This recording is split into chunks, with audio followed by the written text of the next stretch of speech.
There it is. I heard the tone.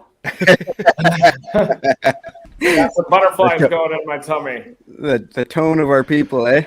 Yep.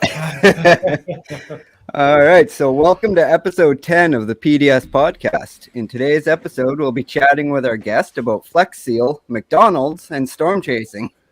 But before we get started, I just want to take a moment to thank our sponsor for today's episode, Miracle Dent Repair. We'll hear a little bit more about them later in the show. Also, if you're watching us live right now, just remember that this is the raw and uncut version of the podcast, which means you may see or hear some things that don't make it into the final episode. Also, during the break, you will have an opportunity to ask today's guests some questions of your own. So please send them to us in the comments and sit back, relax, and enjoy the show. Our special guest for tonight is Dr. Reed Timmer. Reed is an American meteorologist and storm chaser who is known for starring Discovery Channel TV's series Storm Chasers, the documentary film Tornado Glory, and in the series Tornado Chasers. He also most recently worked with Mike Theiss in the reality TV series Storms Rising on Disney+. Reed is also the creator and founder of Team Dominator, a series of armored storm chasing vehicles. Welcome to the show, Reed. Thank you so much for joining us. Thanks for having me. Never stop chasing. Glad to have you. So where are you right now? Well, I'm in Searcy, Arkansas right now. We've got an ice storm that's happening. Pure freezing rain outside. Super cooled liquid water coming down, hitting everything, freezing on impact.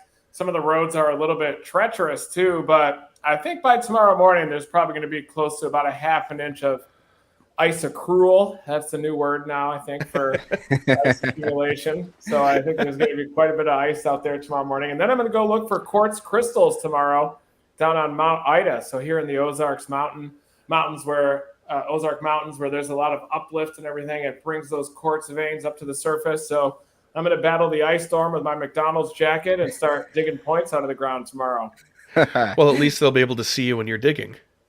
That's for sure. Me and Ronald McDonald.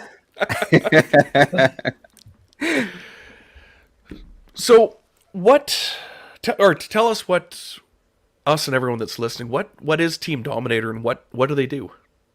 Well, the Dominators are armored vehicles, tank-like vehicles that have 16-gauge steel on the outside, Line-X protective coating, and they're designed to get up close to tornadoes, if not inside, so that we can collect data that other people can't safely collect. And honestly, I was already intercepting tornadoes in beater vehicles, like my 1991 Mercury Topaz.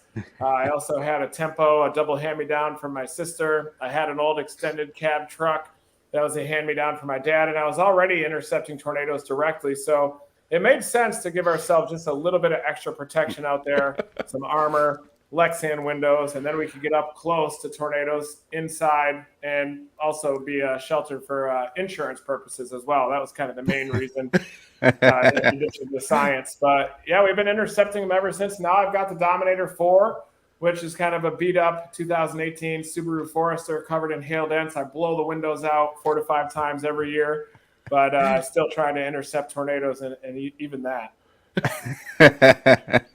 So you have quite a few past and current projects involving Team Dominator, such as Project Subsonic, Surgeonator, Vivian, WDN, and Gravitron. Can you tell us a little bit about these projects and what the goals have been with them? Certainly. So the modern version of Team Dominator has Dominator 3 up in Canada, actually in Saskatchewan. It's owned by Sean Schofer in Melville, Saskatchewan. Dominator 1 and 2 are down in Oklahoma City now, but you may remember from when we were working on Discovery Channel Storm Chasers, we were launching by air cannon sensors into tornadoes. We were deploying ground-based probes, but the technology just wasn't quite right to track those sensors and to stream the data live. And many of the sensors that we launched into tornadoes, we never saw again. They traveled many miles away. The ones that would fall straight down to the ground, of course, we're able to find those, but the technology just wasn't quite right. And we were working for an engineering company back then. And then I met Mark Simpson, who's also Canadian. Chase and Spin on Twitter is his name. He's with the Twisted Chasers, Storm Chaser group. And he's the first person I met that actually has the ability to build these sensors, and they can actually work. Really incredible technology. They can stream the data live down to a ground receiver. And I actually met Mark just a couple of months, maybe a month or so before our first launch into the Linwood, Kansas tornado on May 28, 2019. It was 2019 that actually Gizmo had her cast on, not 2017. Sometimes I get those prime numbers of 7 and 9 a little bit confused, but 2017 was a big year as well. But I know 9 is not a prime number. I just get prime numbers sometimes discombobulated with 9, but 9 and 7 I seem to get a little bit confused.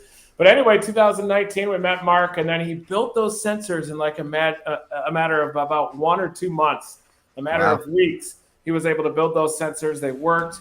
He had a receiver and a Tupperware container. The data would be streamed live at a rate of 1 hertz, 1 time every second. If we recover the sensor, then we can actually recover the 10 hertz data.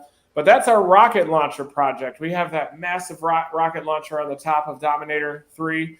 And Curtis Brooks, another Canadian up there, he's also a self-taught engineer. And he would go to all these different junkyards and put together a bunch of different parts to make a rocket launcher with pan and tilt capability inside of the Dominator. And in 2019, we finally launched a single rocket into a tornado, May 28, just southwest of Kansas City. And that it works in a Lagrangian sense. So the rocket is only designed to go up just above the ground, and then the parachute pops out, and then the wind inside of the tornado will carry it up in a Lagrangian sense, not necessarily Eulerian, but we want it to move with the flow, recording the data as it lofts up into the tornado and the mesocyclone above. And this one actually did 2 revolutions around the tornado and then lofted up above 30,000 feet before falling down about over 30 miles away from our original launch point. Wow. Yeah, you somebody got a hold of you on Twitter that found the rocket, I believe. Yeah, that's right. So we thought it was gone forever, and we were paralleling the tornado. Mark is getting hit by pieces of debris. Homes were getting dislodged off to the east, and he pulled the receiver inside a little bit. But then once it got up above about 16,000 feet or so in the mesocyclone, we lost contact and thought we'd never see the sensor again. So we took a picture of the sensor, the bright yellow parachute probe with a nose cone, and posted it on Facebook. And in like a matter of minutes, someone reached out to us and said that they found it in the front yard of a church in Leavenworth, Kansas. So I went out there immediately and was able to recover that sensor. That's crazy. That's impressive. The power of social media. Yeah, exactly. Yeah, the power of a crowd is incredible. So probably your most popular project at the moment would be the Dominator WX weather station. Yeah. When are those going to be available for purchase for the public? Well, they're going to be very soon. So Mark is working on those right now. And we did have some supply shortages with the pandemic that's happening and with China and with technology in general. That prevented us from rolling them out last storm season. But Mark has enough parts to produce about 20 of those. And it looks like here, probably a matter of weeks to maybe a few months, we're going to be rolling out those first Dominator weather stations. And we'll have 20 ready to go right out of the gate, research grade weather stations mounted on vehicles as well. And the goal long term is to create a network of this data stream, a network of storm chasers that'll all have one of these Dominator weather stations on the roof.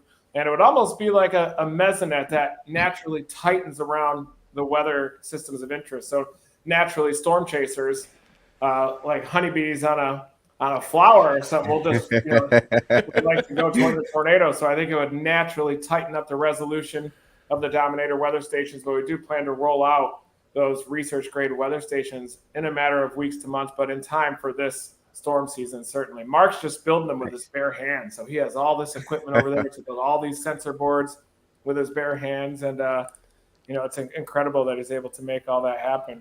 I've talked to him a bit, and he sent me some videos of what he's doing there, and it's incredible.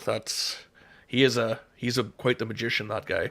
He is, an absolute savant. And he's got musical talent as well. I think he's got perfect pitch, too. So he's one of those people that just has a lot of talent. Just been blessed. Yep. So how can everybody else get one of those Dominator weather stations? Well, we have an email list right now that's at Dominator or domwxdata.com, dominatorwx.com as well. So we have an email list where people can sign up in advance.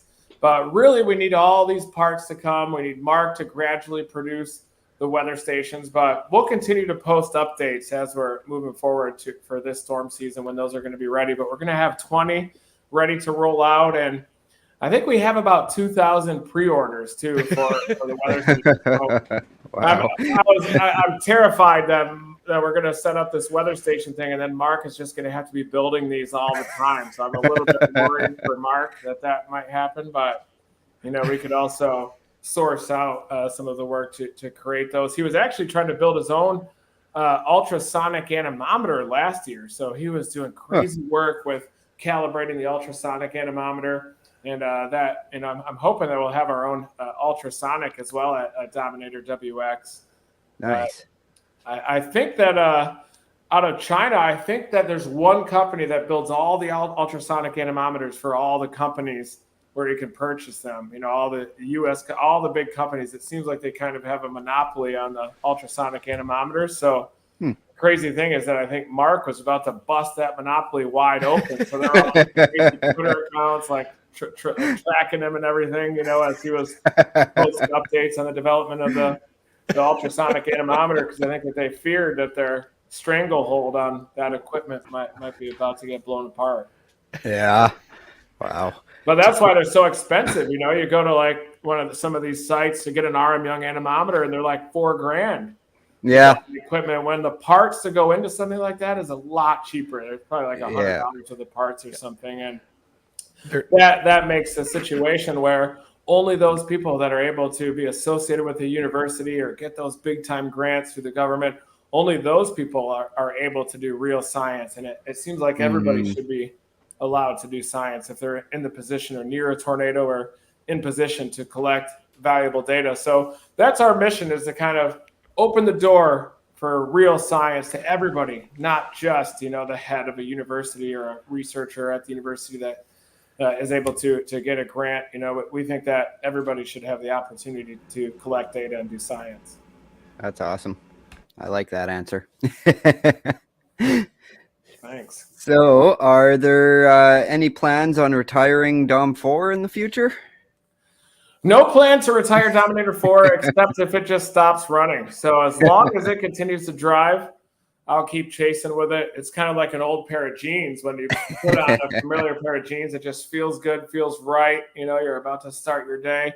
And I have the same kind of feeling when I sit down into Dominator 4. I smell my musk. I smell the rotting food that's in the car, and it's chase mode when I get in there. Oh, that's terrible. Well, after what it's been put through so far, I think you got a long life ahead with Dom 4. Yeah, I'm sure I've got an old poutine or something in there that's putting out a good smell. Which that's disappointing, after the pandemic and everything. I usually get a poutine every year when I come up there to storm chase. Back in 2015, when we were chasing the Tilston, Manitoba tornado, the tornado actually sucked my poutine out the window. So I had the poutine in my lap. I was about to enjoy those wonderful cheese curds sliding down my throat. And then right when we're about to intercept the tornado, the inflow kick, Sean had his window open. I had my passenger window open. The RFD happened and sucked the poutine out the window. And never hit the ground. I think it was an A&W poutine too, which man, that's criminal. Yes. Yeah. So you kind of started mentioning all who was involved in Team Dominator, but who is everyone that's involved in that? Well, right now, Sean Schofer is the driver of Dominator 3, the owner of Dominator 3. You've got Mark Simpson, who's the engineer, builds all of our research equipment. You've got me, that's a storm chaser. And all the former members of Team Dominator, whether they want to be or not, they're still included in Team Dominator as well. Even if somebody quits the team, we'll still count them as Team Dominator. And anybody that wants to be a part of Team Dominator can be as well. You guys are a part of Team Dominator now. Welcome. Sweet. Sweet. Dominator isn't necessarily an armored vehicle or a tank-like vehicle even. It's actually a state of mind and a style of storm chasing. So, any vehicle can be called the Dominator. You don't have to drive into a tornado. It doesn't have to be covered in armor. It's just a passion for storm chasing and a style of aggressive hook slicing intercepts of tornadoes. Awesome. we don't wait in the path of it just southeast of it, waiting for that, potential rapid expansion. We do hook slice maneuvers, come from the rear of the tornado, punch through that little rain and hail wrapping around the backside, and then we're blessed with that beautiful high contrast look. And we're also in the path of the tornado, and we have softball-sized hail coming from the sky. That's the Bears cage, and that's where we try to be with Team Dominator. So speaking of that, what are the strongest wind speeds you've taken any of the Dominators into? Well, the strongest one we ever measured was 155.2 miles an hour. That was June 5th, 2009, just outside of LaGrange, Wyoming. That was the LaGrange tornado that we intercepted. It was rated an EF2, but we measured a wind gust of EF3 intensity inside of that one. And it was roping out, so it was constricting as it impacted the vehicle, so we didn't experience those winds for very long. But that was actually the strongest wind that we ever measured, 155.2 miles an hour. We also measured 138.8 miles an hour in the Aurora, Nebraska tornado on June 17, just 12 days after that tornado in Wyoming. So we intercepted that one June 17, 2009. That was when the window was blown out by the suction vortex that ironically was coming around the backside of the tornado. Huh.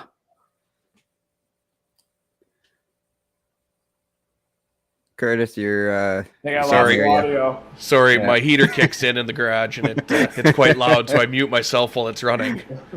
But the real question that everyone wants to know is why do you spell Dominator 4 or Dom 4 F-O-R-E? Well, the Dominator 4 would have made sense, just a number 4, but as the vehicle started getting beaten up and covered in hail dents, dimples all over the car, my side mirrors have been blown apart. I lose about 4 to 5 windows a year. The sunroof is caved in, so I put a piece of aluminum over top. But I started to realize that it looked more like a golf ball, and so that's why F-O-R-E, like when you yell 4 when you're hitting a golf ball or something, you accidentally hit somebody. I grew up working on a golf course, more maintenance. I was mowing grass. We'd peel off into the bushes, and get our head right to mow the fairways, the tee boxes, the rough and everything as well. And so I do have an intimate relationship with the game of golf as well. And I've had people yell 4, when the members are hitting the ball, and I'd be out there mowing grass. Sometimes you'll take one right in the middle of your back. So I think it just made sense that 4 F-O-R-E makes sense to kind of play off the number 4 a little bit as well. And also realizing that Dominator is a state of mind, a style of storm chasing, and not necessarily a material possession. So when you said that you take a golf ball off the middle of the back, now I'm picturing you out there like Happy Gilmore, warming up for the season, just getting people to drive the balls at you, just taking the hail. That's all I can see now. Not quite, but I would. Yeah, I'm not taking a golf ball into the small of the back, but I did dish one out one time. Just about 5 years ago, I was golfing with my friend Aaron Rupert out in Norman, Oklahoma at Westwood Golf Course, and there was a group in front of us that appeared intoxicated. They were playing really slow, and I was about 220 yards out with a 4-iron, and I thought I'd just roll it up a little bit on the green just to send a message, just to let them know, hey, we're back here, little golf etiquette is needed. And I ended up hitting a career shot. The spade went through the air, and then it descended and hit the guy right in the middle of the back. It didn't even bounce. Hit him in the back and put him on the ground, and it was like a bar fight playing out from 220 yards away. Lasted about 45 minutes. These 4 guys had tattoos and everything, and they're running after the cart. And the incredible thing was that the golf cart, even with the governor, moved just fast enough, so it was just faster than they could run. So these guys were pissed off, and they ended up snapping my driver, throwing it back at me, whistled by my ear, and I turned the golf cart back around to get the head of my golf club, and these guys are trying to reach over my friend, trying to clock me and everything, and then finally I turned around, grabbed the club head, and as we're driving away, they're just running, slowly getting further and further back, and we just left the golf course, didn't finish the last round. But there's a lot to this story that I had to leave out, but it was around a 45-minute long ordeal, and I probably should have just said what they wanted to hear and diffuse the situation, but where's the fun in that? Yeah.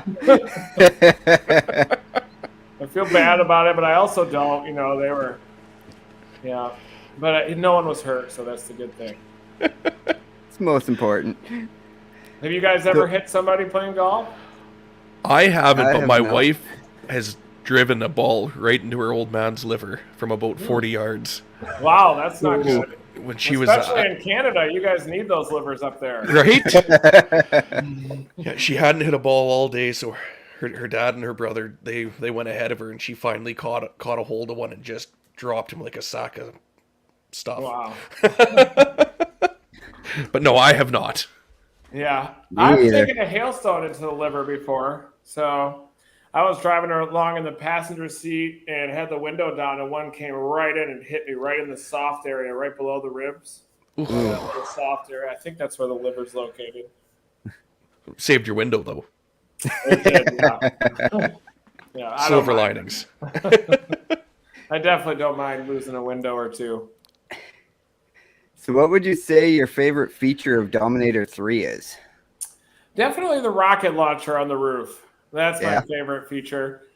My least favorite feature is actually the ability to deploy the Dominator, to drop it to the ground in the spikes. Because every time I'm chasing in that, the driver of the Dominator 3 just wants to drop it down, even if we're like a half mile away from it. And honestly, if I could rebuild the Dominator, I'd completely get rid of that feature. No deployment. Because the problem with the Dominator is if you deploy, you're sitting there for 20 minutes. So once you drop it to the ground and the spikes go in, your chase is pretty much over. So if you're going to deploy the Dominator, you want to be just about to get hit by the tornado, in the path of the tornado. But if you're trying to do a hook slice, you could get a flat tire and just allow the tornado to move off to your east, and that's a viable escape route with the hook slice maneuver, where if you're in the path of the tornado, it could hit you. It could expand down sheer. Tornadoes don't like to expand up sheer. They don't like to paddle upstream without a paddle.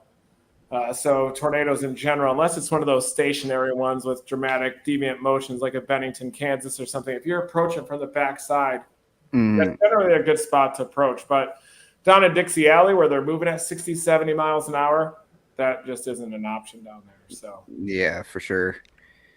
So I guess that kind of answers my next question, which was if you ever made a new Dominator, what's one thing you'd be sure to change? I might make it no deployment. more of an all-purpose vehicle too, kind of a vehicle that's capable of chasing all different storms. Maybe a Dominator that could even float. So if we're chasing a hurricane and a storm surge comes in, we could just barrel into it, turn it into a boat, then start floating, continue to collect data as well. But I think I'm just happy with the Dominator 4, kind of a beat-up vehicle, beaten down vehicle. It's kind of consistent with kind of how I feel these days too, but kind of on brand a little bit for me. I don't need some nice expensive car.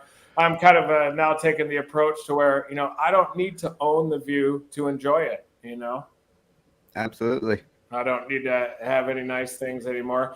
I think it's natural Except your for us coat. humans to try to accumulate nice things, and I'm kind of trying to gravitate away from that a little bit. I'd believe you a lot more if you weren't sitting there sporting that sweet coat. Yeah. Oh, I didn't realize there was arches on the back too. Yeah. Fries on the side too. Do you see the fries on the Oh man. Oh, that thing is money. Maybe even put some cheese curds and gravy on that, then you got a poutine on the side. Oh, we'll get a patch for the other arm for you. Yeah. But yeah, I love the rocket launcher of the Dominator 3 because, that's really the key part to get instrumentation into the tornadoes. And Curtis and Sean may design a big, massive launcher with multiple rockets along the top.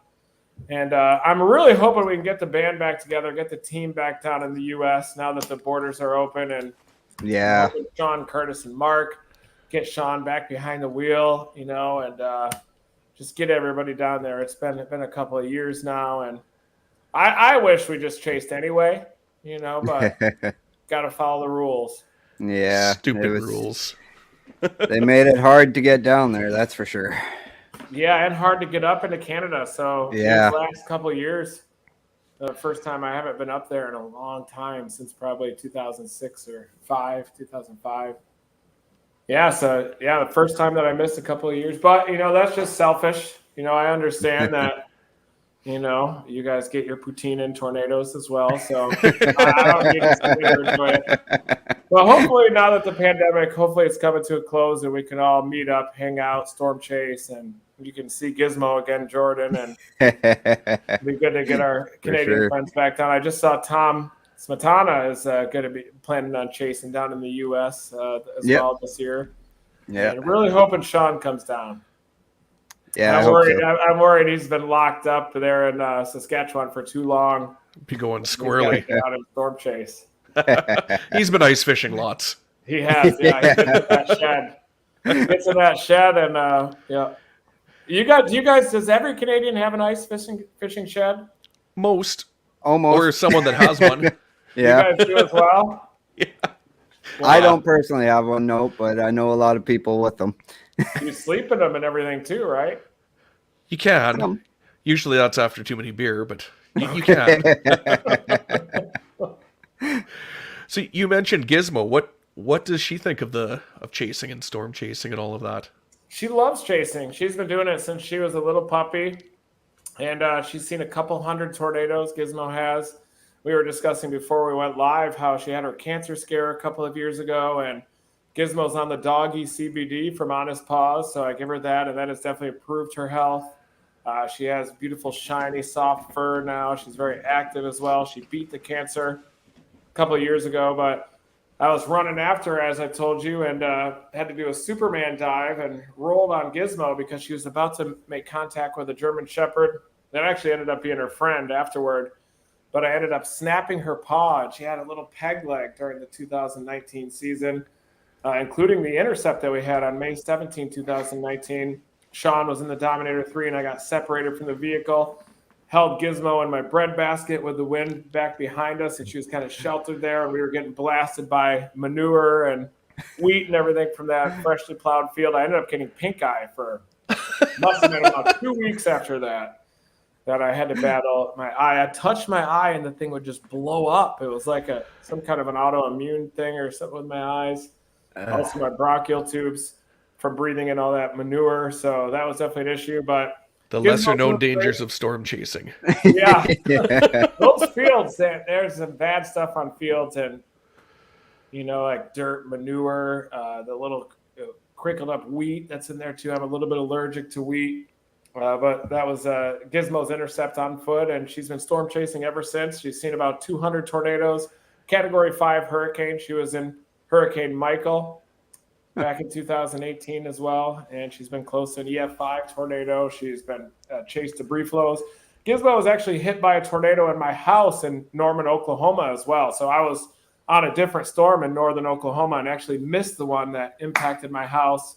And Gizmo was in there with the Dominator 1 parked in the driveway, and we actually missed that tornado. So he's even intercepted tornadoes that I missed.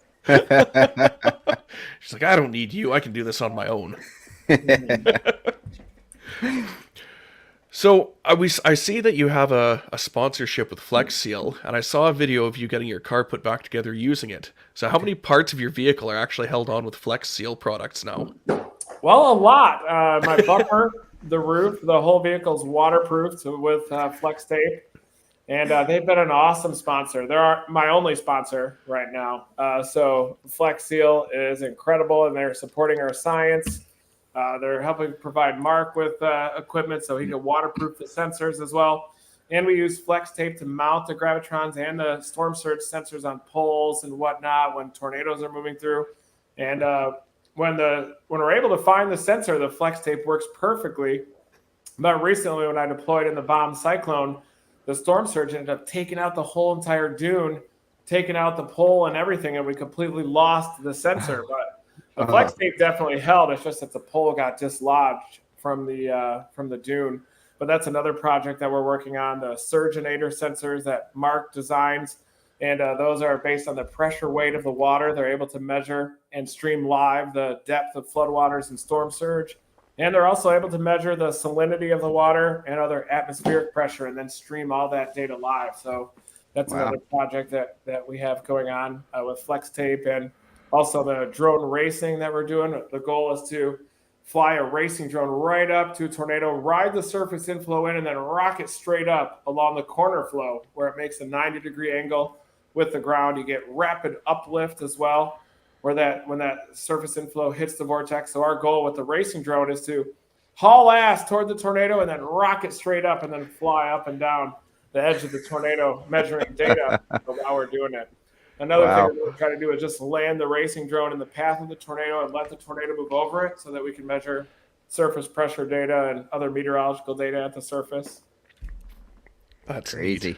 That's so do you guys all have greens? Do you both have green screens behind you? Yes, sir.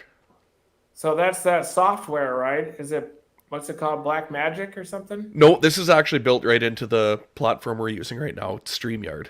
Yeah. Fantastic. So you could actually build a green screen behind StreamYard and then just have whatever image you want back there? Absolutely. Yep. So I've got a literal screen of green back here. Wow. I've got the Holiday Inn Express which feels just like home, you know, when you come into a Hampton Inn or a Holiday Inn or a Motel 6 and they have this same color scheme and artwork. It just makes me feel at home. I get my best night's sleep in a hotel because it feels so much like home. You probably spend more nights in a hotel than you do at home. Definitely. Probably. I don't really have. I have an apartment in Colorado now that I'm never there, but I pretty much live on the road full time now. I crash at my mom's place in upstate South Carolina quite a bit. I'm that 41-year-old that lives with his mom. There's your new Tinder profile. Oh, I don't date. I am non-sexual. The last 5 to 6 years, I am just pure commitment to storm chasing, mountain biking, golf, science, and Gizmo. Gizmo, I would say, is the love of my life partner. She is Gizmo's awesome. We're like two peas in a pod. That's terrific. Right on. Yeah, but no Tinder, no way. I have a process, you know. I'm done with that. What a waste of time, you know. Unless you're going to reproduce, you know, or you want to have a family, which, you know, at this point, I don't know if that's going to happen. I used to want to have a family when I was younger and all the way through my 30s, but at this stage, I'm just going to storm chase into the sunset for the next 50 to 60 years with medical advancements. There you Never go. Stop, man. Yeah, what do you think? We'll be storm chasing until we're 200-300 years old with medical advancements? They're just going to put your brain into a Dominator 18 and away you go. Yeah. Brain in a jar right on top. Yeah. So I think the question everybody wants to know is how many miles per gallon does Dom 3 get?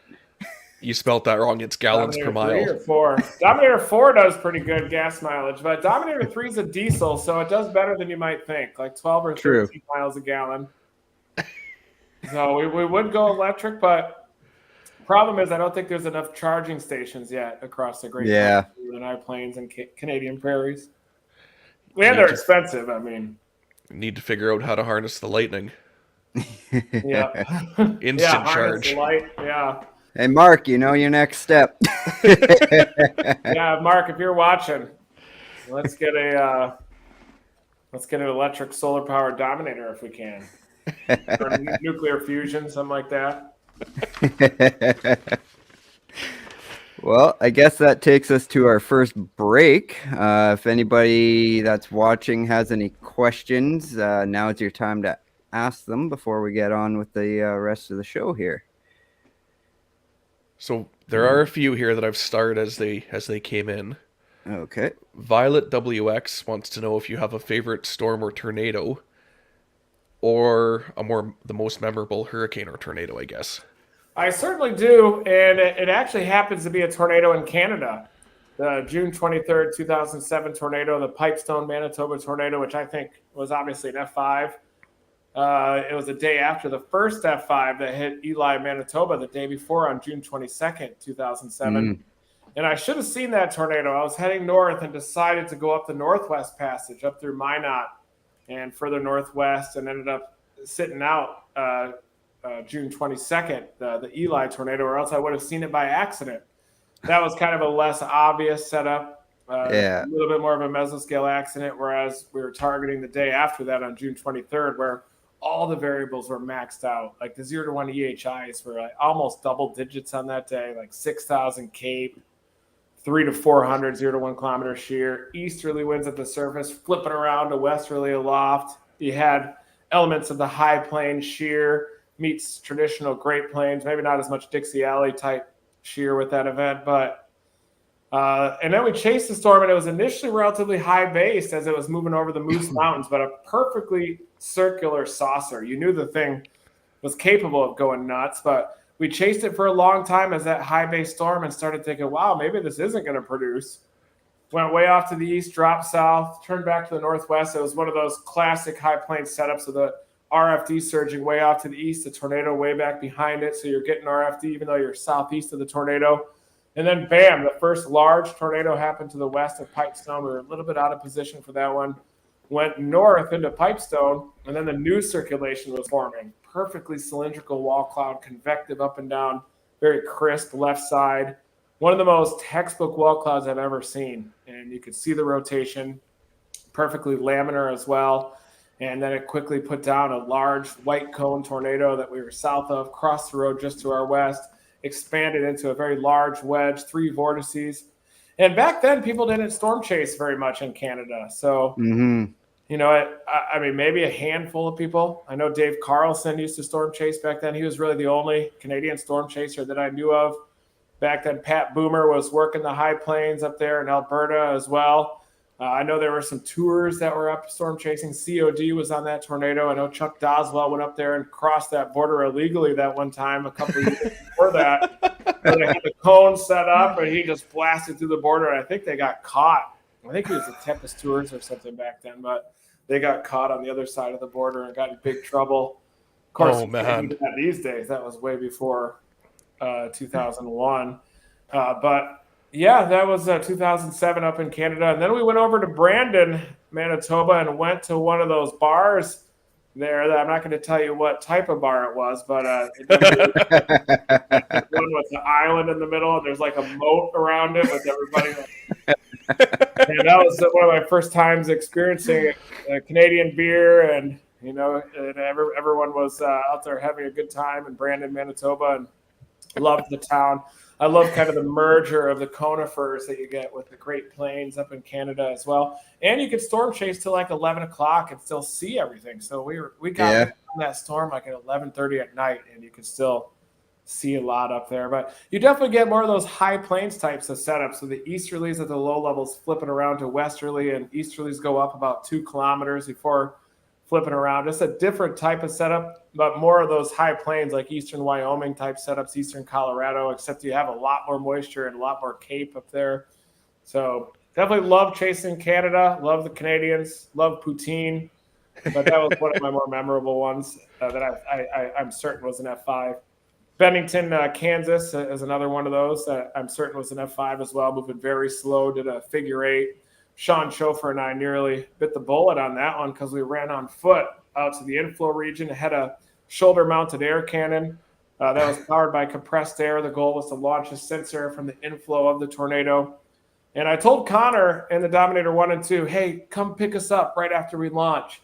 And so we ended up having to run about a half mile to get to the northerly inflow that was feeding into the tornado, launched, and then realized that Connor wasn't coming to get us. So I had to run. It gets about a 90-mile-an-hour easterly on the north side of the tornado. Barely made it back to the Dominators, get in the car, and then we go counter to the tornado's motion. Just on its north side, we blast west as the tornado did this figure 8 configuration. And we actually deployed a sensor on a barbed wire fence in the path of that tornado, and it came in and mowed everything out. The barbed wire fence was gone. Everything was swept clean, and we never saw the sensor again. And that tornado was so stationary that it actually took cattle, all the cattle herd that was around, and piled it up into the middle of the tornado. So there was a pile of cattle carcasses in the middle of that tornado left behind. And we believe that the sensor is buried deep in there somewhere along with that barbed wire fence. Oh, wow. Well, that's a memorable one. And the EF5, Philadelphia, Mississippi, the super outbreak was a crazy tornado. The entire 2011 season was absolutely asinine.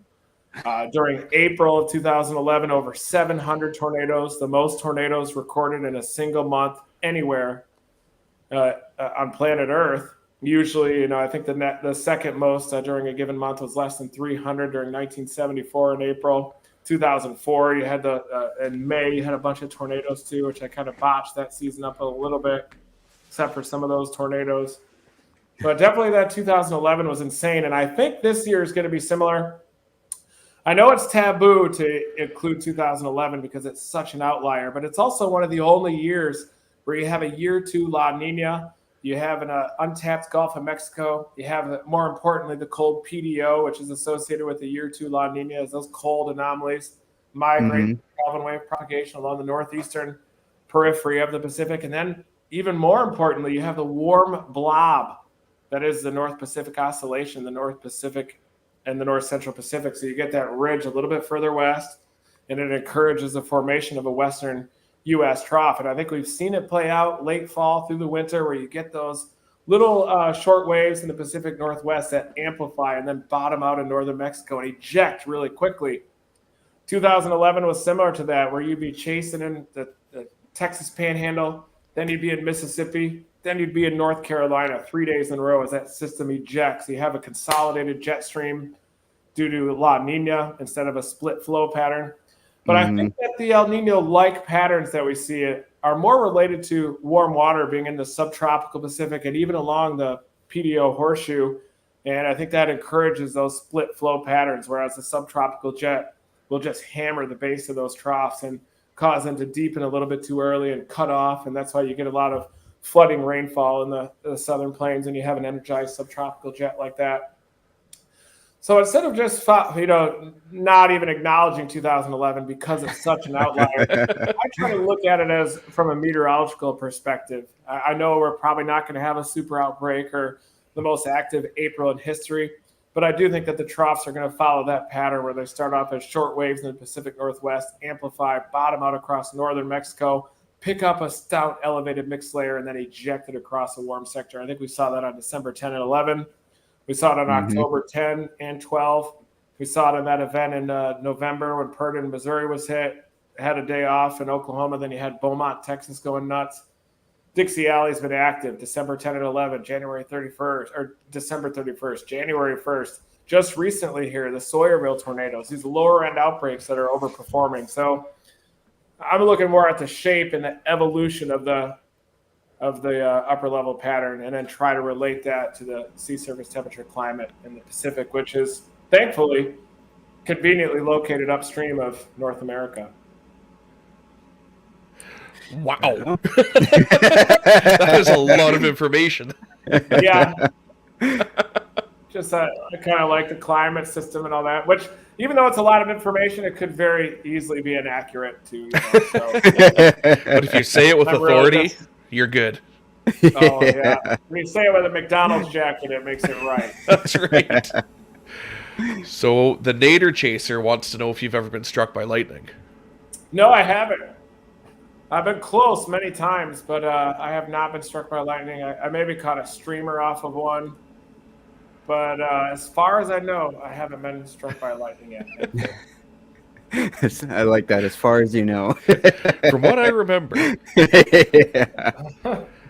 Sandy Kern wants to know how many miles Dom 4 has on it. Dominator 4 has about 180,000 miles, and I got it brand new in 2018. So 0 miles on it.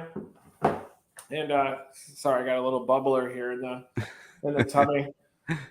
So Dominator 4 has about 180,000 miles on it. I got it brand new with no miles. I still owe about 20 grand on the vehicle from the bank. just take it back to them. One of those. I'm upside down.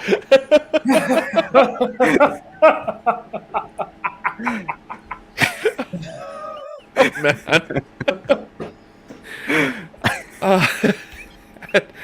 Adam Young would like to know what your favorite chase you did in Canada was, and I think you said that was Pipestone.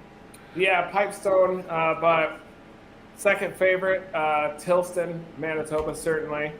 And another favorite, kind of a love-hate, was that rope tornado, that bright white rope back in 2013. I think it was about July 3rd or so, and I saw that rope. And that's because I picked up the back hatch of the follow vehicle at the time, and I was trying to launch a RC remote-controlled vehicle into the tornado for some reason. It was a stupid idea. But I opened the back hatch, and as I was trying to grab the RC vehicle, I hit my head on the corner of it. And I feel all this blood start streaming down over my face, and I hit it real hard, so I was a little out of it and everything. And the tornado was about 200 yards away to our southeast, and we ended up intercepting it anyway. And that was actually the first time that I met Sean Schofer. So Sean was working with Greg back then, and he came up to the vehicle and brought a first aid kit. He's a firefighter, you know, always prepared and everything, and came up. I had this big patch of blood on my hat, and we put a piece of duct tape on it and kept the chase up. And then eventually I went to the hotel, fell asleep, and I woke up and the whole bed was covered in blood. So I went to the doctor, and they gave me a steroid shot, and then went up to Alberta and hung out with Braden Morso, Canadian chaser up there. And we went and started observing the elk from close range up there, and then I was able to heal up in Alberta. So that was a good healing experience up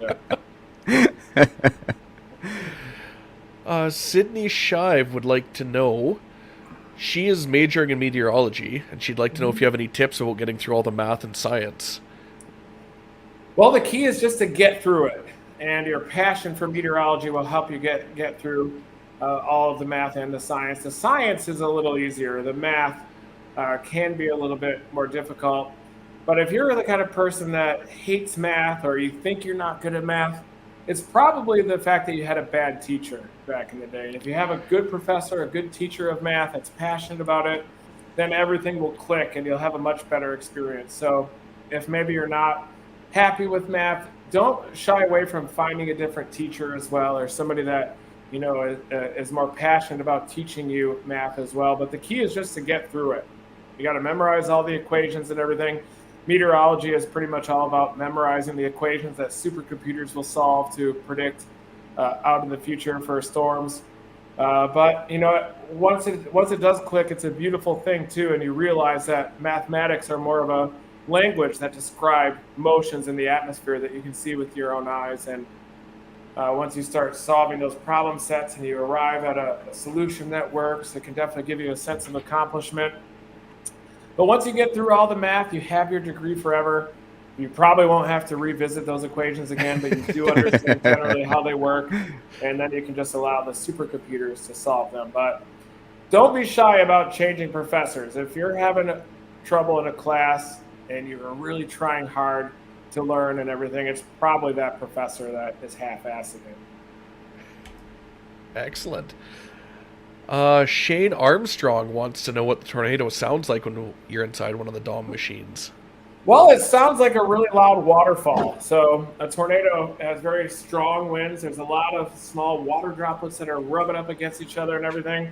So that's why it sounds a lot like a waterfall. Not as much like a train to me, but you hear this kind of low frequency roar, which you definitely hear a lot of audible frequencies. There's a lot that you can't hear too, which is, that's kind of the premise behind developing the subsonic sensor that Mark built, to be able to hear those infrasound frequencies, really low frequency sounds that you might be able to measure for much longer range of a tornado, and might even be useful for prediction of tornadoes or discriminating between non-tornadic and tornadic supercells. And I think there's only one more. CT wants Gizmo. to know where Gizmo is and what her favorite part of chasing is. All right, CT. Gizmo's favorite part of storm chasing are the chicken nuggets. So she loves McDonald's chicken nuggets, and I peel the skin off, the fried skin and breading, and then that non-chicken meat in the middle that's definitely not chicken, I'm sure. That's what she loves. It's But she loves chickenish. food. Gizmo loves food, and she likes human food. So, you know, I've never been the kind of person that's just going to only give my dog kibble. You know, I'd feel really bad for the dog. So, and I know Gizmo tastes, because when she tastes something that's good, she sticks her tongue all the way out, like savors it and everything. So we try to give Gizmo a good quality of life as well, while also being healthy. She's on the CBD treatment as well, which Honest Paws, if you do have a dog and you want to give them the CBD treatment, Honest Paws is a great place to purchase that medicine, and it really will result in a very healthy dog. I swear it helped Gizmo beat cancer. All right. All right. I think we're caught up. There's a pile of comments here, so if I missed your questions, I'm sorry. I'm really trying to keep up with them all. Okay, I'm gonna go grab a refill on my drink here quick before we get back into Okay. it. I'll be right back. Yeah, I'll if you need to take a break to read, by all means. I'll use the restroom. I got some chilies here as well. I could always eat that during, but I got some fajitas and Southwest egg rolls that are good. Nice. There's the scarf tornado I see. That was a Yes. incredible tornado. So I'll be right back. Gonna take Yep. you later.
Oh, you can eat your supper. It's fine.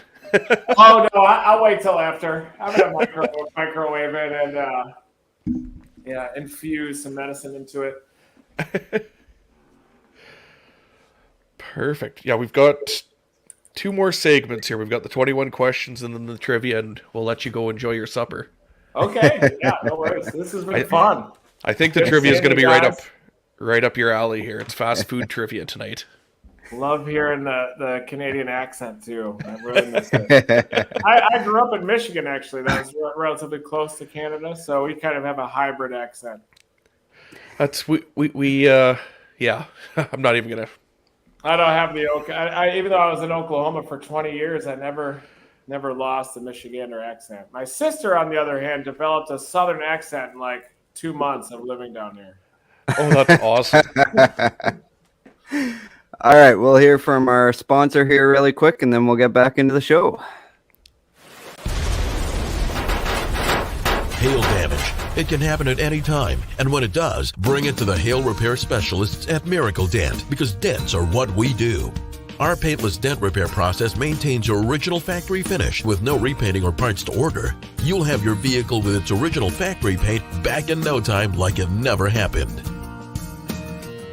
If Mother Nature has put a dent in your summer, come to Miracle Dent Repair. Dents are what we do.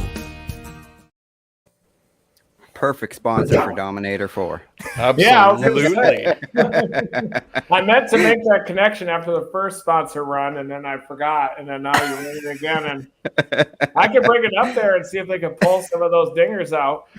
Well, we might even have a gift card or 2 we could give you for there. Yep, yeah, I got a couple gift cards here from them.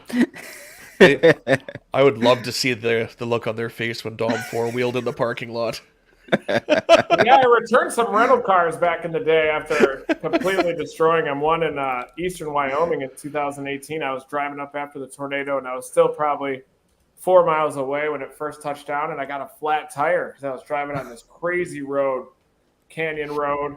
Got a flat tire, and I had the decision, do I stop and fix the tire and miss the tornado?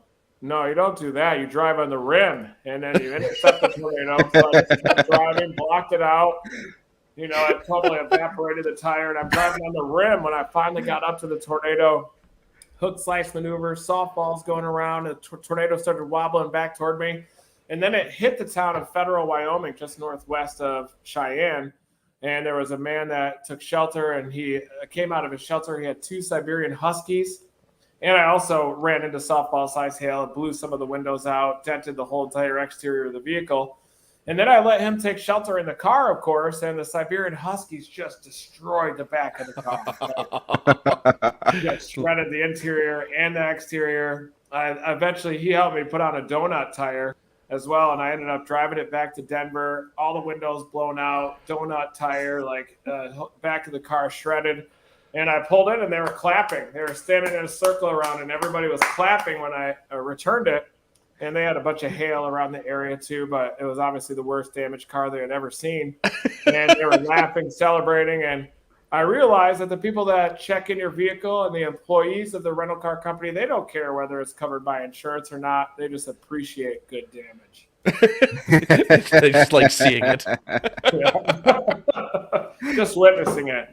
It's like, look at this thing. There's nothing left on here. What did you do to it? So we've started doing this thing where we ask our guest if they have a question for our next guest. And in the last episode, we had Mike Olbinski on the show, and he left the following question for you. Haboobs or tornadoes? Tornadoes. Yeah, a haboob is like chasing a squall line, except it has dirt in it, and it makes it look beautiful with the dirt. Definitely makes them very photogenic. But I would even chase debris flows and flash floods. But I love haboobs, so it's definitely up there. You know, it's, I would say that I would prefer chasing a haboob over a hurricane. Yeah, really. Yeah, a hurricane is like standing in a squall line, except for like 12 hours. You know, you're driving it. The winds are, maybe 130, 140 or so. You can still drive in those barely if you keep the vehicle pointed into the wind, but it's not as much of a chase as you just kind of park in the path of it, let it blow over you, try to get content out, try to collect data the best you can. Everybody's panicking.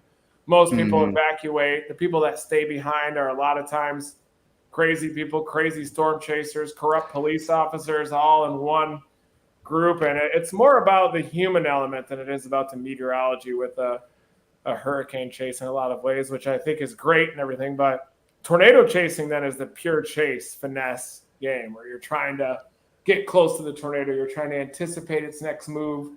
Is the storm going to cycle? Do you need to navigate roads? It's definitely more of a chase, I think, by definition. Whereas, a haboob is a bit of a hybrid, a little bit more of a chase, but you're also kind of just waiting for it to come to you. You're setting up your tripod in the path of it, standing there, just kind of watching it, and so it's more of a hybrid, a chase, and you're waiting to allow it to get to you. But I still love chasing hurricanes as well. But ice storms I do chase as well. But tornadoes and giant hail and debris flows, flash floods are my favorite. But haboobs, way up there. I'd rather chase a haboob than a mega shelf squall line, but I would love to chase both of them.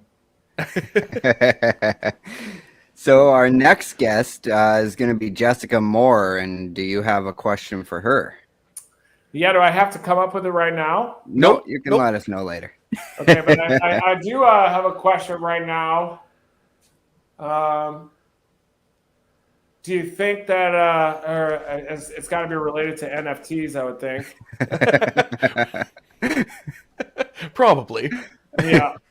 Photography, NFTs, rogue storm chaser. But I want to think about it. I want to come up with a really good question instead of just coming up with one on the fly. And I have a lot of respect for Jessica, and I want to come up with a good question. But I think it might involve NFTs a little bit because it's definitely something I've been trying to decide. Is it something I should get into?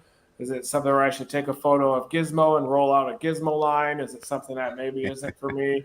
So it's definitely something that's related to that space because I've definitely seen a lot of storm chasers start to pursue that angle. And I'm all about angles that allow storm chasers to be able to make a living doing what they love, whether it be social media streaming, making it possible for a pathway for independent content contributors to generate content and make a living, or whether it be for NFTs, which has been a great platform for photographers and for storm chasers to make ends meet following their passion. So I always support these renegade communities. They always start off renegade and then they become mainstream. But I always support those pathways that make it possible for the storm chaser, just the average storm chaser, to make a living doing it as well. And because a lot of times, media and content is controlled by a big corporation. They only allow it for a couple of people to have a job doing it, and they may or may not even be passionate about it. But social media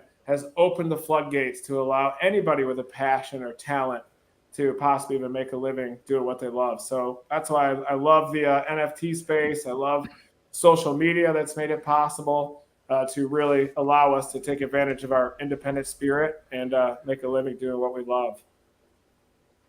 Absolutely. Well, yeah, if just I'll send think us about a it and message text on. it to you. Yeah, exactly. Yeah. Perfect. My file access system in my brain is a lot slower now, I think, due to just years and years of chasing and burnout. So a lot of times once I sign off of these podcasts, then I'll remember. Oh, I should have thought of that. Questions. I've just got a little bit of a lag that's baked in. Unfortunately, I can't access my. It's all good, buddy. But yeah, Jessica will be a great guest, and I'll tune in. But I would love to hear more about how the NFT space is going. Absolutely. So And now, is there any room for the Yahoo Storm Chaser in NFTs? I hope so. I'm a Yahoo, and it does feel a little bit like the Yahoo style of storm chasing is kind of a dying breed a bit. It's too many people can see everything that's happening now. Everyone has a camera in their hand. You get up close to a tornado with a potato phone, and that there's got to still be a space for the Yahoo storm chaser like me. Well, speaking of that, now it's time for our 21 question segment where we're going to get to learn all about your Yahoo lifestyle. Okay. Yahoo. So, what I want to know is what's your secret model or your secret weapon for reading the models or predicting tornadoes? Boy, what is that one thing that you have to have? I think you got to control your information flow. So I kind of come a little bit from the old school style of storm chaser, where you had not as many models that were available and you kind of knew their biases and their weaknesses a bit. And you start your storm chase and then you don't get any information coming in at all till the end. And then you see what people got, you post your video. But now all the information is real time. There's radar data coming in. You get flooded with 500 different opinions of what their forecast is, unsolicited most of the time. I get text just blowing up. This is what I think. I think it's going to be here. I think it's going to be over here. Next thing you know, you totally forget what your own forecast was. So I think that's causing everybody to kind of move as a herd a little bit with the same forecast, the mainstream forecast that gets picked up by social media and whatnot. And you don't really have anybody that's working the secondary or tertiary targets as much. And so I think my secret is to try to exist in a vacuum as much as you can before the chase so that you can kind of maintain your own forecast a little bit. You can learn a lot more that way.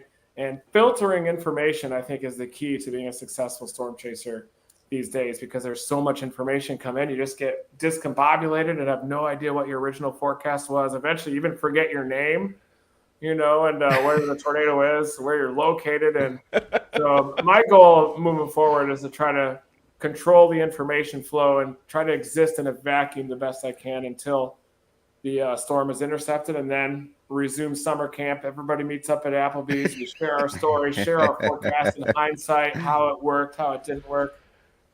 But I do love the NAM models just because I know their bias is a bit more.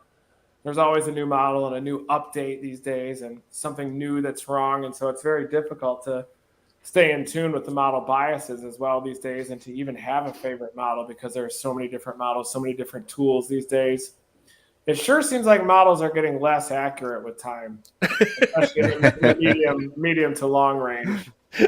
But I could be wrong with that. That could be false, but it just seems like forecasts, it was a little easier to forecast back in the day. So what is something interesting that most people don't know about you? Well, I collected insects when I was younger, so I was a big bug collector. I was in Science Olympiad, I didn't go through puberty till about the age of 25 or so. So I was in Science Olympiad collecting insects. Also played the oboe. So I went to summers at Interlaken, and so even though my name's Reed, coincidentally, I'm named coincidentally after the mouthpiece of the oboe, but it was coincidence. But I love the oboe. I wish I could play that again. I played all the way through college, and it was definitely a good balance for storm Well, that chasing. sounds like something you should have in Dom 4 with you to pass the time while you're waiting for a storm. Yeah, bring out the oboe. I can still play it. It's kind of one of those things where you just get back on a bike, I think. You don't really think about it too much. What do you enjoy most about presenting the weather? Like weather briefings? Yeah.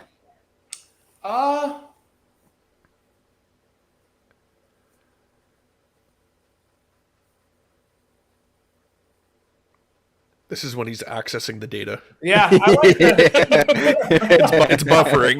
Yeah, I like the ticker that scrolls along the bottom. That was just kind of a new thing that I added on there. That little ticker that says PDS is in effect. Yeah. PDS Tornado Watch. I like the ticker. I do like getting excited when I'm looking at the models and then sharing it with people as well. I like the comments that are coming in when I'm doing weather briefings. So those are fun. But I'm not very good at presenting the weather, I don't think. So it's not one of my favorite things to do. So, a little self-conscious about it, but I definitely try to I think you've got a pile of people that really enjoy watching you and listening to you present the weather. I agree. Thank you. How did you get interested in the weather? Well, I've loved it ever for as long as I can remember.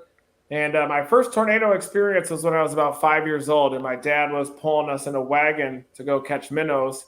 And there was a tornado warning that was issued, and we were coming back to my mom's house, and he was pulling us, walking really slow, the same speed the whole time, even though the sirens were blaring. I remember the chaos as well.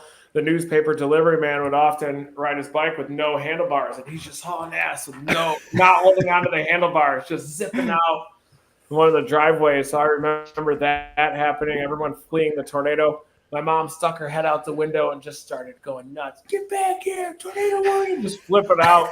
I think I just remember the whole chaos of it, and that must have led to an obsession with tornadoes starting at about age 6 or so.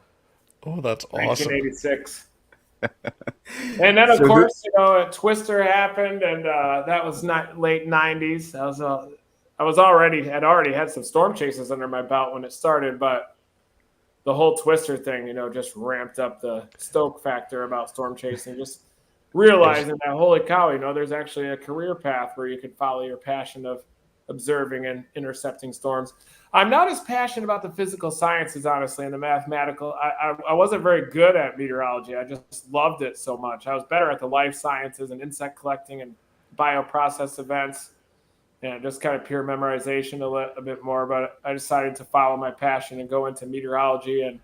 But I'm not a natural mathematician or programmer or physical scientist as much as a savant, for example, like Mark. He's your textbook expert physical scientist, I would say, with elite mathematical skills and programmer. And I wish that I had that, but I was definitely more of an insect collector, nature, life sciences, but my true passion was always in weather, severe weather, and storm chasing. Who has been your most important professional mentor?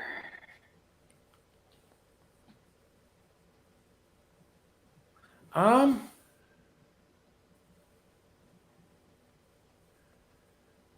definitely have some people that inspired me for sure. Jeff Petrowski was a huge inspiration. Tim Marshall was a big inspiration as well. He actually sent me VHS tapes of his footage when I was growing up. But I think I'm kind of one of those mentorless people, that when you grow up in storm chasing a little bit, it was kind of a young community, and the old guard that was there, they were more kind of hating on the fact that storm chasing was becoming popular. So I kind of had an opposite experience. A lot of those older original storm chasers were kind of mean, actually, when we first started, trying to get us out of storm chasing, get us out of meteorology at any cost, competing with you, you know. I think most of those older folks, they weren't very nice. They'd even put up whole entire websites. People that work at the SPC now, they put up these massive websites, just hater websites. And I was like an 18, 19-year-old, 20-year-old kid at the time. And these professional meteorologists were devoting these whole entire websites to being a hater. Roger Edwards, those guys. That's terrible. Yeah. Oh, it's okay. I think that's just natural human instinct, you know, as we get older and younger people start taking over and the popularity starts to intensify. So my goal is, as I get older, to be the opposite of what I experienced and to try to help people, show them the path of storm chasing, show them a path of meteorology. And even though it might be natural for your testosterone and, you know, your hormones to say, I want to compete with this guy, you know, this isn't good, even though he's 20, 30 years younger than you, you know, I think it's a lot more fulfilling if you help them and mentor those people and show them a path of storm chasing. But unfortunately, I consider myself one of the mentorless people, and I definitely do wish that I had one back in the day to kind of show me the path. But I also am thankful that that happened so that I can show other people the path, you know, and kind of learn from that. You know, I think that's sometimes why if you have a bad parent or something, it a lot of times skips a generation, because you can kind of learn from something and try to do better yourself. So that's what I would do for storm chasing, is to support the community rather than hate on it. That's an incredibly healthy way to look at that.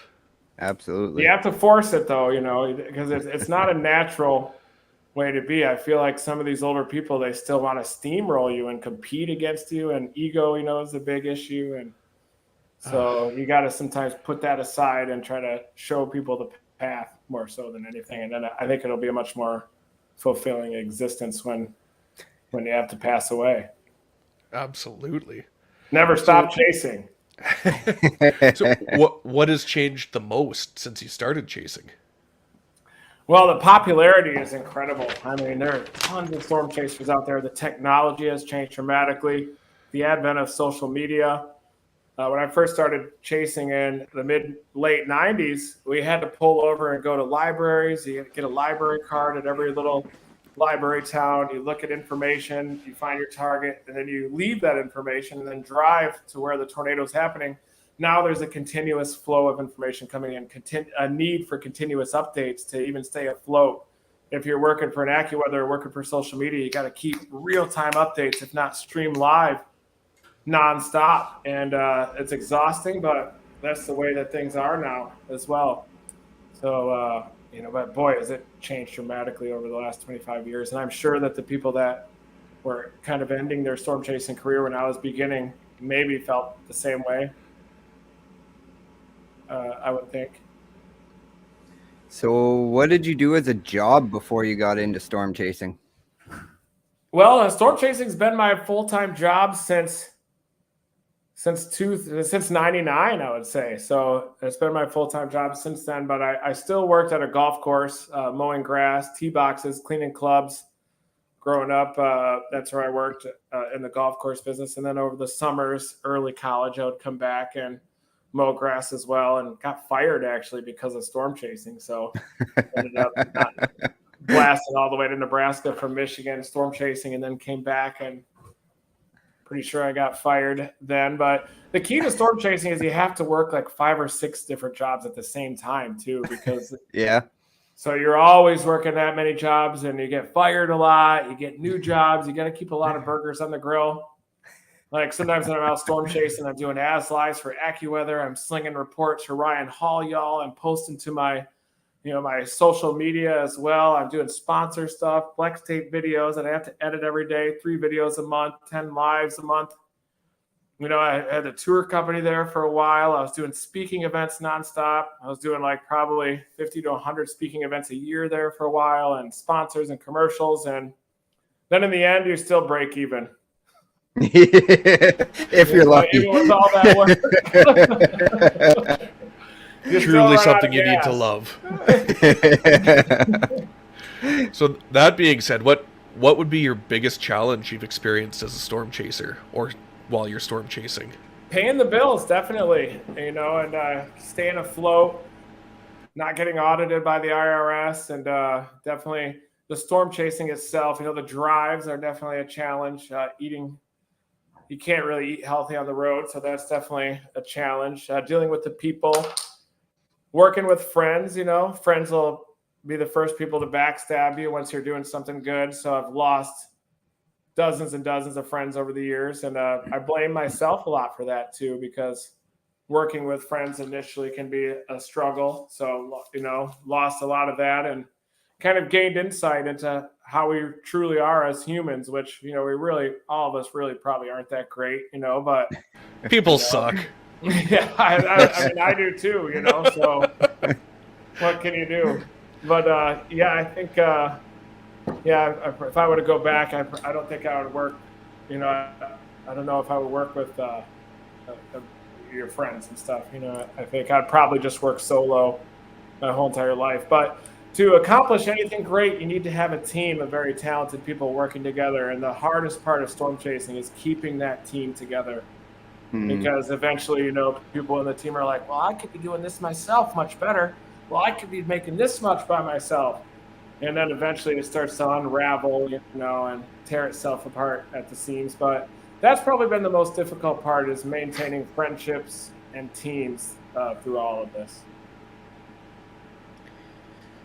So who have been your three most influential people in your life, whether that be in storm chasing or outside of storm chasing? Or Definitely Jeff Petrowski. He kind of pioneered the extreme storm chasing, and his positivity and passion, I would say, a borderline mentor even, except but more of an inspiration with storm chasing. And Tim Samaras, of course, the self-taught engineer doing his own science as well. He was on our show, Storm Chasers. Joel Taylor, of course, my late best friend, Joel Taylor, incredibly influential on me, as well. And Dr. Lamb was my advisor in grad school. So my mom, the most important is my mom. So she's the one that got me set on the path of the sciences, got me into insect collecting, and definitely kind of opened the door to let a natural passion for the sciences to take over. And where I'm staying at my mom's right now in South Carolina. So You're lucky you made sure to mention her, otherwise she would have whooped you when you got home.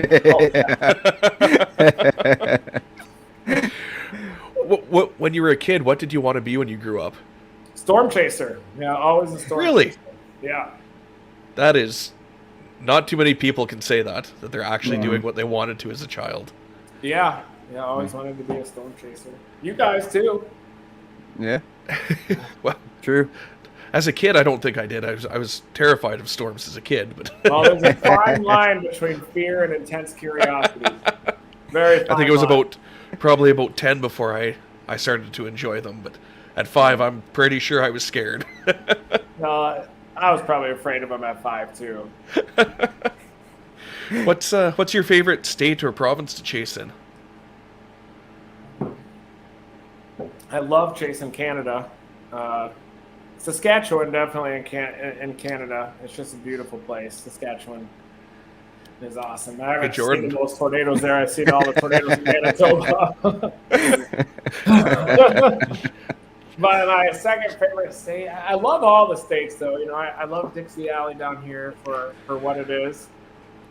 The grungy, it's good for the skin quality, all the moisture too. It's good. I love the high plains. I love the giant hill, the high plains. So I don't really have favorites. I just kind of love all places to chase for. Well, I'm going to stick to Saskatchewan because you said it first, and that's just Okay. it's the best. I love Alberta too. I love the high plains insane of Alberta. Ontario, it's harder. I'm not a fan of Ontario chasing. Yeah, I used to go there me when either. we were 18, 19 years old for the legal beer. When I was growing up in Michigan, we'd all pile in our car. We'd get up to the border and they'd be like, "Sir, why are you coming to Canada?" We'd be like, I don't know. Just go to visit. Like be all nervous and everything. Yank us out of the car, strip the whole car down and everything. But If you would have just said, "We're coming to drink beer," it I would have been know. fine.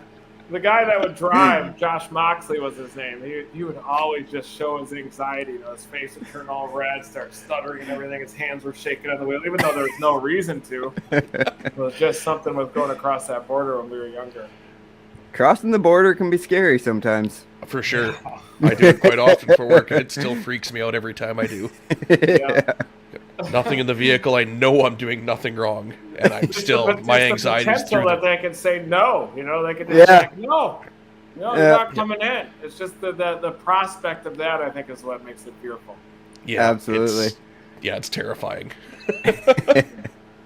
So I think I probably already know the answer to this, but snow, hurricanes, tornadoes, or structures, which is your favorite Tornadoes. to chase? Close range.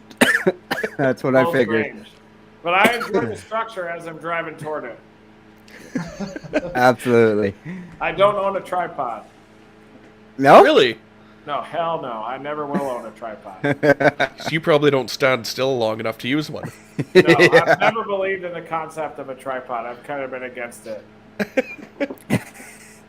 Because I think you kind of have to stop chasing to set up a tripod. Yeah, it takes a while. Unless you got a minivan, then you leave it fully set. Yeah. Just grab it and stick it out there and you're good to go. Yeah. I do need to get some nice equipment someday, still photography and tripods, but maybe once I get a little older and less aggressive, I'll get some of those and do some time-lapse films. I'll usually set up a tripod and do a little bit of a time lapse as things are getting going and you're seeing the updrafts go up and everything, but once that storm's happening, I don't think that tripod leaves my car. No. Do a monopod. True. Yeah. There is those. They're nice and maneuverable. Glorified selfie stick. It's a 2x4 with a 1/4-inch bolt stuck in it. So Reed, what is your biggest failure and what did you learn from that experience? Oh, man. Right? It's a heavy question. One thing as storm chasers, we're very, deeply familiar with failure. Jeez, I've made so many mistakes over the years. I don't even know where to start. Jeez, yeah. That's how you know it was a good question. Yeah. 20 failures, hundreds. I can't, I would think, business-wise, I'm not a very good business person. I would do better at paperwork, of course. I ended up getting audited by the IRS and woke up to a $350,000 tax lien in the mail. And the workers' comp that came after the tour company because I didn't classify my workers as employees. Instead, I classified them as contractors, and that was another $300,000 bill that I woke up to in the morning. And I had, sheriffs that were delivering subpoenas at my place over that, and friends that were tearing apart, everything, stealing stuff out of my house, TVN total collapse. But just doing paperwork, I think would be better, and maybe not working with big teams, just kind of, taking my own path. And storm chasers too. Even just, lots of errors there that are associated with that. But the key is to not dwell on your mistakes, or you'll live an unhappy life. For sure. Dwell on the good things, Absolutely. And from a science perspective, I wish that I churned out all these papers right after storm season, but you're also working, doing sponsors, churning out videos, trying to graduate to begin with. Finally, we have our rocket paper that's about ready to be published. It's 37 pages long, and the hard part is taking a big document like that and really shrinking it down to something that, is acceptable by a publication. And now at this stage, now that I'm in my 40s, I've kind of worked so hard over the last 20 or 30 years that my brain is kind of fried out, so you can't really fix all those mistakes that you made in the past. And you just kind of have to chase and live storm to storm. Learn from, live, and grow. Yeah. Yep. But many errors. I think that, but you never want to dwell on that or you'll be pretty upset.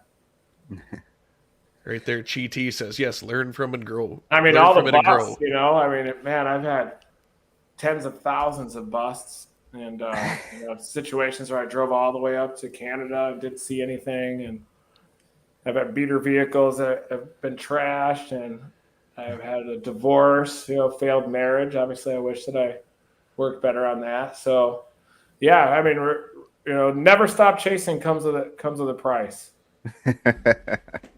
It does. It does.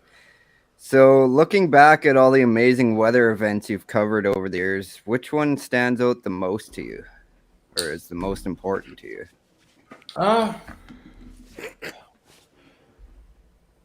Yeah, that's a tough one. Definitely the rocket launch on May 28, 2019, just because we really broke through launching a sensor into a tornado that actually worked, actually streamed the data back live, and that was definitely one of my favorite moments. And if it weren't for Canadians, we wouldn't have pulled it off. We worked as a team. Sean Chauffeur, expert driving, kept us safe, got us right up in there. Mark launching the sensors, developing the sensors so that they work. Aaron Jack navigating, and I pressed the big red button in the back seat that launched. If you won $10 million tomorrow, what would you do with it?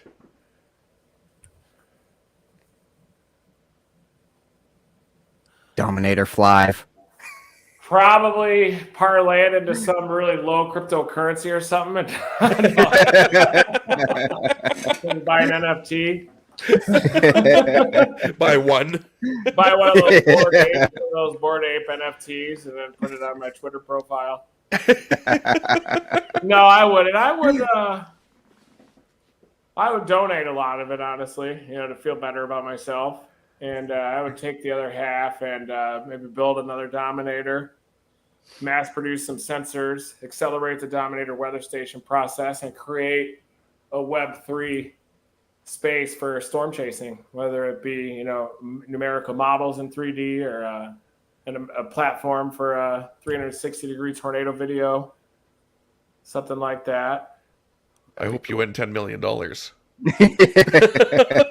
I probably wouldn't be slinging as many weather reports. I would just storm chase. There wouldn't be any weather reports. No weather reports, just pure chasing. I'd pay somebody to finish this publication. It's all the stuff I don't want to do. Someone else can do it. Yeah, that's it. I think that's what most people would probably do with it, but I would donate as well, but even that, could be viewed as a selfish act because you're just trying to make yourself feel better about yourself, but I think it's also important to you'll never win, man. Help others. Yeah, No. You can't win. You'll never make all the people happy all the time. Yeah, No. That is for sure. So what songs would we find on your Storm Chase playlist? Well, I like a lot of Bob Dylan and Tom Petty. I like some old school rap, like that Super Bowl halftime show. Oh. Here recently, right up my alley. 50 Cent dropped out of the ceiling there. Looked That a was little just- bigger than what I remember, but We all are. We all do.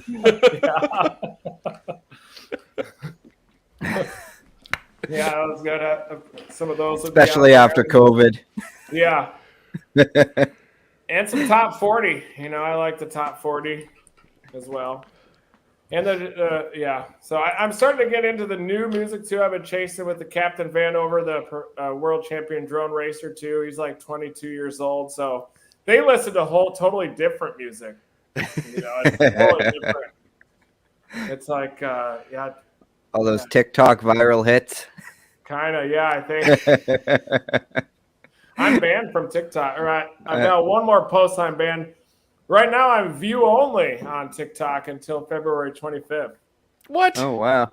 Yeah, every time I post a storm chasing video, they delete it for Really? a dangerous act or something. And Oh, you've got to tell them that you're a professional.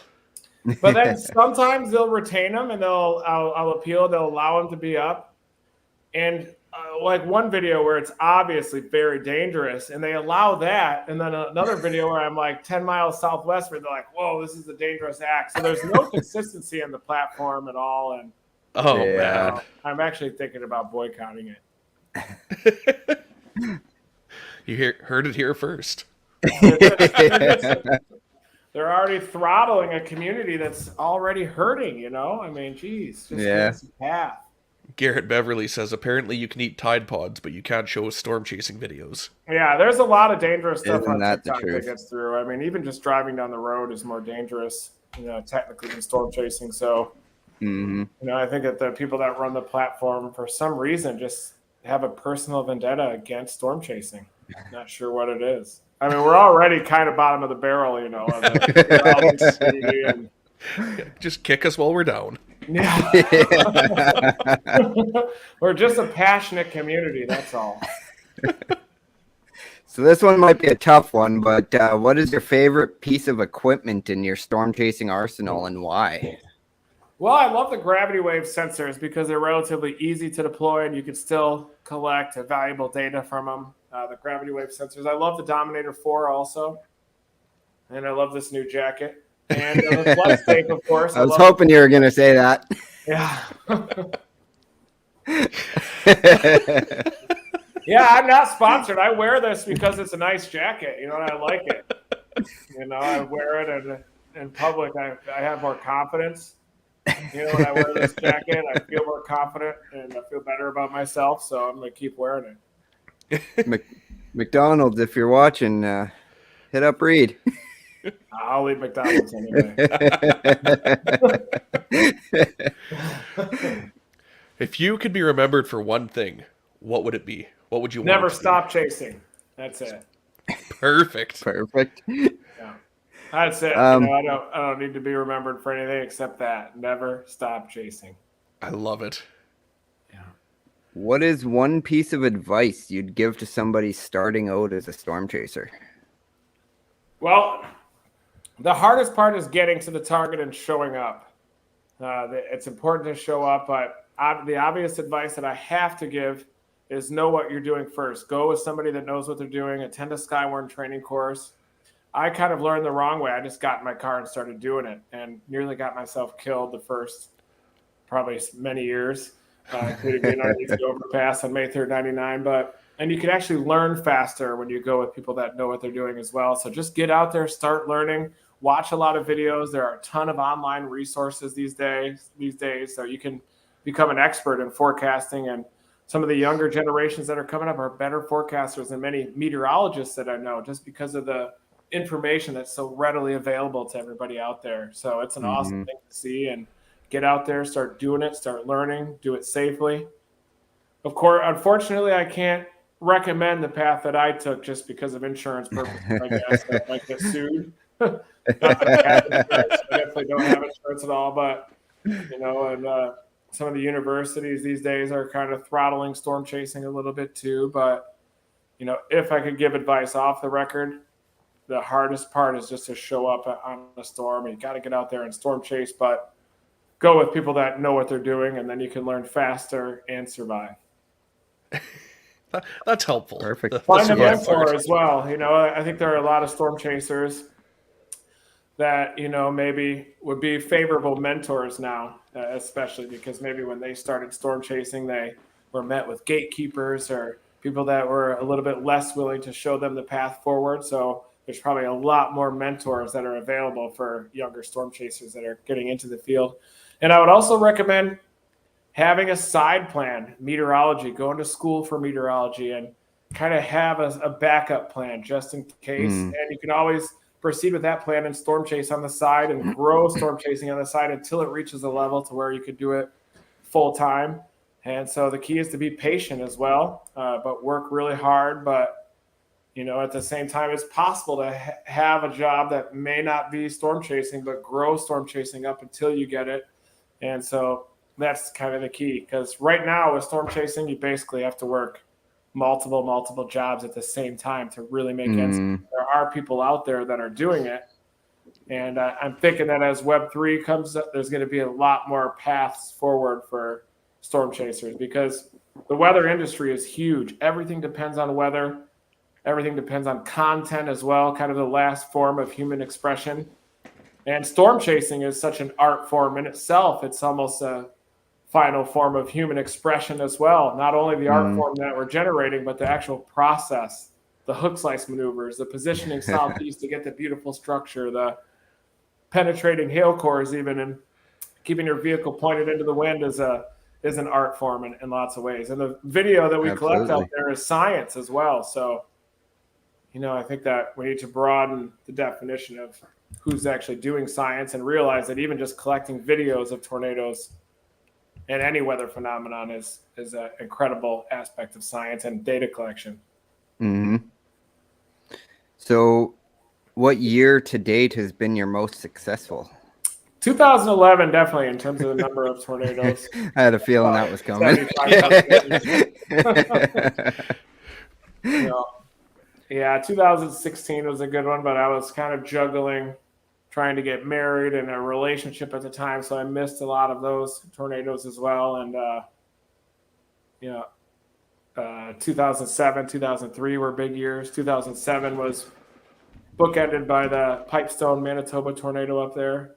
2003 and 2007 were both El Nino springs, which are more dependable for being active because La Ninas can really go big, but I think that they're a little bit less dependable, a little bit of a more narrow window to get to tornadoes. Yeah, for sure. So this will be the last question. Mm-hmm. What is one question that you wish we would have asked you? Oh, that's a tough one. Because we've asked you a lot of stuff. We've covered a lot of ground tonight.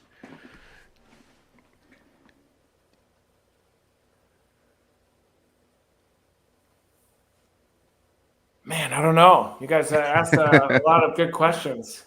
Well, that's fine too. Yeah. About the flash floods and debris flows, maybe something related to that, which is kind of a passion that I learned from David Rankin, who was one of the original flash flood debris flow chasers. Rankin Studio is his YouTube page, but he grew up in Big Water, Utah, predicting and tracking those debris flows and happened to teach me his craft. And I've definitely really enjoyed chasing down these flash floods and debris flows in the Mountain West and in the desert Southwest, kind of thinking like a fluid combination of atmospheric sciences and geography and knowledge of topography. And it's relaxing also. It feels almost like a vacation to me when I'm chasing out those flash floods. Kind of like crystal hunting. Bug collecting. A little bit more relaxing and less competitive, which is nice. Get to unplug for a while and just enjoy doing something. Yeah. Yeah. Well, there it is. It is time for today's game show. And in honor of the McDonald's coat, we figured we'd go with a fast food theme for the trivia tonight. That sounds good. So we'll ask a question, and you'll get it's all multiple choice. So we'll give you four options to choose from. Okay. And we'll see how you do here. So the first question is: at what sub shop is known for its toasted subs? Is it Subway, Zero Subs, Quiznos, or Jimmy John's? Subway. Does anyone want to guess in the comments? It is definitely Subway when you say, "Oh, can I get this toasted, please?" Subway. Do we have a guess in the comments? We do have a winner. It's Quiznos, buddy. Yeah. I disagree. Because they had the whole toasted line. You can get a sub that wasn't toasted. No, I'm going to have to disagree. You can get Subway untoasted. So originally founded in 1981, Quiznos specializes in toasted sub sandwiches. Subway, the largest submarine sandwich shop, eventually followed suit and began offering the option in 2004. But they followed suit means that are they known for it now? I guess probably. Guess now, yeah. Fine, if you want to argue it. That's what I do. If I get a wrong answer, I'll attack the test. The professor's fault. Good lawyer there. So question number 2 is, what is the oldest soft drink in the USA? Is it Coca-Cola? It's Coca-Cola. Yeah, I think they invented... Did they buy out Dr. Pepper? So everybody knows the popular drink Dr. Pepper ever since it was created in the 1880s in Texas. I bet even some people consider Dr. Pepper as the national drink of the USA? I still think they would guess Coke, but I love Dr. Pepper too. I like Dr. Pepper. It's good. All of it's good for you. My nieces are not even allowed to have Coke or any soft drinks. They've never had a Coke before. What? Can you believe that? Yeah. Wow. One of them is 12 years old and she's never had a Coke. Oh, man. They've been Look brainwashed into thinking it's bad, so I drink a Coke and they're like shaming me. It's crazy. Do you know what's in that? Yeah. Nope, but it's good. Yeah, we're the generation that grew up on high C ecto cooler, you know, the high C that was dyed green, and we'd have a little bottle, like a little nipple that pulled the high C out of it every morning. Starting Pixie the day off with high sticks and fructose corn syrup. All right, number 3. Where was the origin of pizza? Paris, France, Florence, Italy, New York, USA, or Naples, Italy? I'm thinking you guys put the Italy ones in there to throw me off, so I'm going to guess Paris, France. No, sir. Okay. Zach Walters got it right. It is Naples, Italy. So we all know that pizza belongs to the Italian dishes, but everyone should try their Neapolitan pizza. Italian cuisine. Well, this wasn't even a fact. Sorry, I copied this off the internet, so it's it is not a fact about Naples. It's just a fact about pizza. Man, the news is coming in right now. It sounds like Russia has invaded Ukraine and officially declared war. Oh, Not good. I just got a photo of this big explosion on here. damn it. Yeah. That makes the... Oh, man. That's going to get bad. Yep. So, on that note, Bring down the trivia. question number 4 is, why did Kentucky Fried Chicken change its name to KFC? A competitor sued them. They did not like the word fried. They were not really from Kentucky, 3. or the government forced them to. 3, not from Kentucky. Competitor sued them. No. They did not like the word fried. Nailed it. First try. Thank you. So Kentucky Fried Chicken changed its name to KFC in 1991 because it planned to offer a more varied menu and wanted to eliminate the unhealthy connotation of fried from its name. And it Not worked. sure how well that worked. When did Taco Bell first open? 1961, 62, 63, or 64? I know it was somewhere between 1961 and 64. We'll go with 64. No, sir. Owner 61. Glenn. I should have known you guys would put it in the middle. So owner Glenn Bell actually opened in 1962. Wow. Okay, you got to know this one, Reed. Okay. When was the first Happy Meal sold? 79? 1982. 79. One of these is not like the others. Now this one I actually had no idea that it was even a thing.